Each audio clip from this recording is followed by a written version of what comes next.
இப்போ இன்னொரு முக்கியமான விஷயம், தமிழ் சினிமாவை ரெண்டா பிரிக்கலாம். ஒன்னு கமர்ஷியல் வே, இன்னொன்னு கண்டென்ட் வே. இந்த கண்டென்ட் வேல இருக்கிறது யார் யாரு அப்படின்னு பார்த்தோன்னா நம்ம சிவாஜி கணேசன் சார், அப்புறம் கமலஹாசன். ஆனா இந்த பக்கம் வந்தா கமர்ஷியல் எம்ஜிஆர், ரஜினி, விஜய், இப்போ ரீசெண்டா சூர்யா, சிவகார்த்திகேயன், தனுஷ், சிம்பு அப்படின்ட்டு இந்த பக்கம் நிறைய கமர்ஷியலா இருக்காங்க. ஆனா இப்பெல்லாம் நிறைய மிக்ஸ் ஆயிட்டாங்க. கமர்ஷியலும் பண்றாங்க, கண்டென்ட்டும் பண்றாங்க, மாதிரி மிக்ஸ் ஆயிடுச்சு. ஆனா அந்த டைம்ல அந்த மாதிரிலாம் இல்ல. தலைவர் இந்த பக்கம் ஃபுல் கமர்ஷியல் வேலை, அந்த பக்கம் கமலஹாசன் ஃபுல் கண்டென்ட் வேலை, அந்த மாதிரி இருந்தது.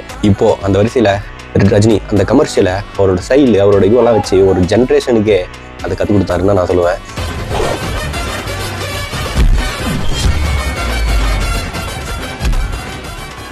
அது என்னன்னா, ரஜினிக்கு அப்புறம் வந்த நடிகர்கள் எல்லாருமே, விஜய், அஜித், சூர்யா, விக்ரம், சிம்பு, தனுஷ், சிவகார்த்திகேயன் அப்படின்ட்டு எல்லாருமே ரஜினி சாரோட டைலாக்கு, அவரோட படங்களோட பெயர், அவங்களோட மேனரிசம் எல்லாத்தையும் யூஸ் பண்ணியிருக்காங்க. அதை நம்ம ஏற்றுக்கிட்டே ஆகணும். அதுதான் ரஜினி சார் உருவாக்குன பயங்கரமான ஒரு விஷயம் அப்படின்னு நான் சொல்லுவேன்.